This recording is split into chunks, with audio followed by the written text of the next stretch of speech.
Goa Chief Minister Dr. Pramod Sawant on Wednesday afternoon visited JMC and gave health update on Ayush Minister Shripad Naik's condition. CM Dr. Pramod Sawant informed that AIIMS doctor held a review of Ayush Minister Shripad Naik's health status.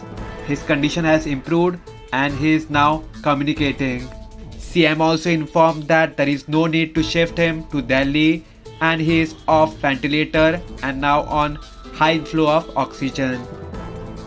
The Ayush Minister Shripad Naik underwent 3 major and 1 minor surgery on Monday night after he met with a road accident in Karnataka. Shripad Naik suffered multiple fractures in the accident that killed his wife Vijaya and close aide Deepak Ghume.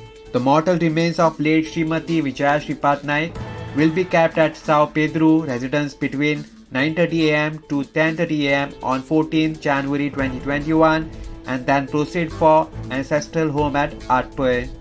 The last rites will be performed on Thursday 14 January at 1:30 pm at Atpur.